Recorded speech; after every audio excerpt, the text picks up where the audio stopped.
document was a little too on the nose, because the court decided it was in their best interest to blackball me and bury this document from ever seeing the light of day, to cover up the framing that I currently find myself in. Which again, is lame. So, in an attempt to prevent this framing from going through, I figured I should submit this document to the public to show proof of this framing, and post these recordings along with it to litigate the document for ease of review. I reason that you could read through this document or listen to these recordings and cross-examine the evidence with it to make sure that everything that I'm saying is on the up and up, and that everything that I'm saying is actually true. I figured that if you agree with my points and reasoning, you would like and share these recordings and the document and get others to do the same to stop this framing from going through and to stop me from being left to rot in jail for the rest of my life and ultimately die in prison. This entire argument or litigation surrounds the statement of facts section of the brief.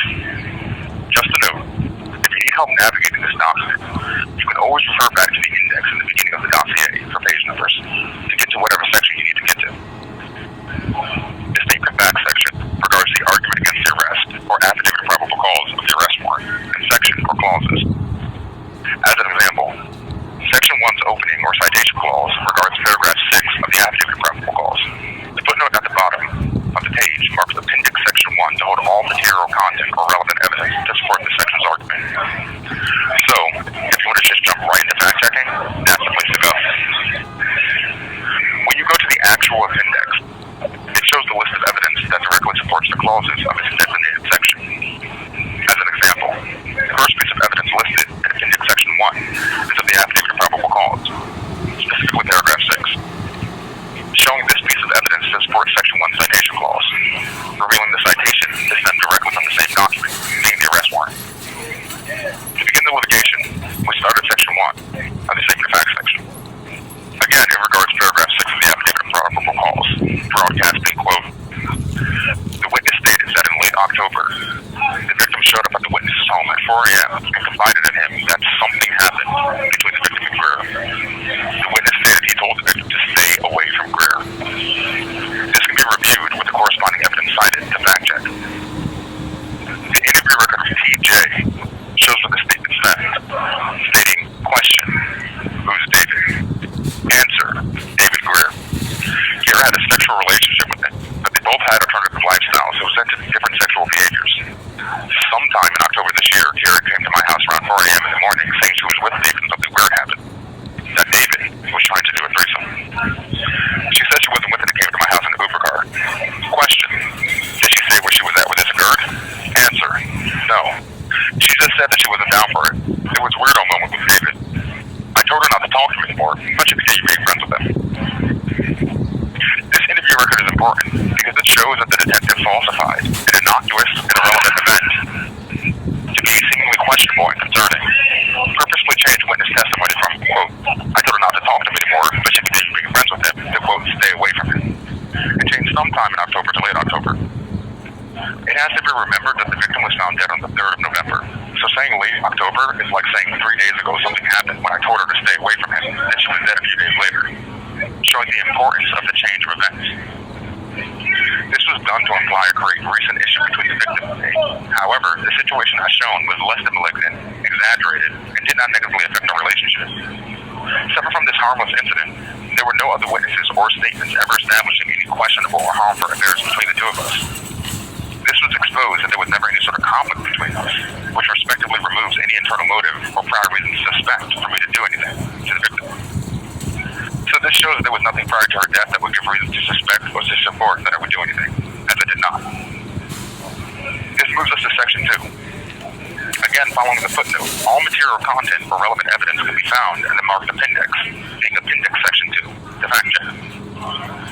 Section 2 citation clause says, paragraph 5 of the affidavit of probable cause contains the argument, quote, the witness stated he knew the defendant to smoke weed in Cobb Street Park in the area where the victim was found. Paragraph 7 of the affidavit of probable cause states, quote, the witness stated he knew they were involved in a romantic relationship, and a mutual friend of theirs told him that Seaton and Grier would go to Cobb Street to smoke. For fact checking, confer with the cited appendix. In handling narcotic and drug cases by F. Lee Bailey and Henry B. Rothblatt, it states, quote, if the affidavit does not demonstrate the manner in which the informant obtained his information, the tip must describe the defendant's criminal activity in great detail so as to obviate the possibility that the informant is merely relying upon some rumor extant in the underworld. This information was known to be false and a rumor due to it stemming from a male living in California. The interview record of SRM shows where paragraph 5 spawned, stating, quote, "I know David would smoke weed and marijuana in Comstock Park in the area where Grier was found." The interview with the UJM reveals this rumor stemmed to both parties proclaiming it from the JT, stating in his interview, quote, "Question, do you know how often David and Grier would get together? Answer, I know they would hang out a lot. The place where she was found is where they would go and smoke. Question, do you know where in Comstock Park Grier was found? Answer, no. I heard that she would go over there and smoke with him. We all have a mutual friend named JT. He's living in California now. Jay told S, citing SRM by first name, our other friend, that Grier told him that she was going to block David from Facebook. Jay said that Grier and David would go over there and smoke. Apparently, the place where she was found is not too far from where David lives and from where Grier lives. I never went to the place she was found. I'd like to quickly note that there's evidence refuting any negative inferences regarding Facebook, as I did not speak to her on this platform. However, I'll save that digression for a later recording, as it's completely outside of the point. Remaining focused, the activity sheet on December 11, 2017 shows the detective's interview with JT. This displays the detective's knowledge of this rumor being exactly that, a rumor that's contrary to fact, as the person who stated it lives on the other side of the country. These statements are superseded by the physical evidence which irrefutably disproves this rumor. Warrant number 206999 was obtained to, quote, establish a pattern of life of the victim by a cell site location from September 1st to November 4th, being the day past the crime. Warrant number 207058 and 207059 seized my personal cell phone on November 17th, quote, to determine the location of the cell phone user at various points in time and to obtain, quote, any GPS or location service information within the device.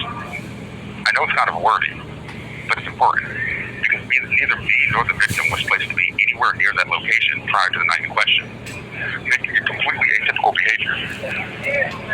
Just to let everyone know, in Raleigh, California, the United States Supreme Court found that, quote, data on a phone can date back to the purchase of the phone or even earlier, and that data on a cell phone can also reveal where a person has been. Historical location information is a standard feature on many smartphones and can reconstruct someone's specific movements down to the minute, not only around town, but also within a particular building. What this shows is that the detective had location information which could reconstruct my precise movements over the course of months. And this information irrefutably proves that I have never been to the location I was cited to frequent in this rumor, showing that I was only cited near that area on the night in question. This proves the detective knew this information was false before swearing to its truth in a warrant. However, it did not derail his decision to knowingly use such statements to arrest. This exposes the detectives intentionally included this false information to fool the issuing magistrate into believing this to be an area habitually frequented by me and the victim. Essentially, the magistrate would be under the incorrect thought that the victim and I would be going to the place that we always go to do the things that we always do, giving reason to conclude that being the intended location of the victim, not knowing all this information to be brazenly false. However, with the removal of this false information, it would remove the belief of the victim intentionally traveling to that location and remove the context of activity, showing there to be no reason to believe the victim to travel and dwell at the location of recovery, as it's a completely unknown area to them. Since the only information of location remaining is of the victim's CSLI, their exact final or intended destination is now subject to major doubt. To have a general understanding of CSLI, the United States Supreme Court case of Carpenter versus the United States is best fit for the job. Carpenter held, quote, cell site records reveal the general location of the cell phone user. The location information revealed by cell site records is imprecise because the individual cell site sector usually covers a large geographical area. A cell site in a city reaches between half a mile and 2 miles in all directions. So, to put that into perspective, in urban areas, cell site records often would reveal the location of a cell phone user within an area covering around a dozen or several hundred city blocks.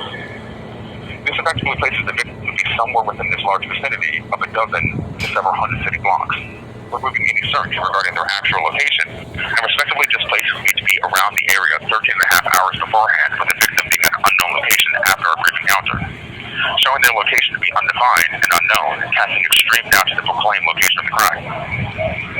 This concludes our first recording. I'm only allowed about 15 minutes, so I'll try to post one tomorrow or whenever I'm allowed out. Section 3 gets a little dense, but like I said before, if you agree with my reasoning, like, share, and continue listening to hear more, because the more you like and the more you share, the less likely I'll be left to rot in jail for the rest of my life and ultimately die. But thanks for your support. Thank you for using Global Tel Link.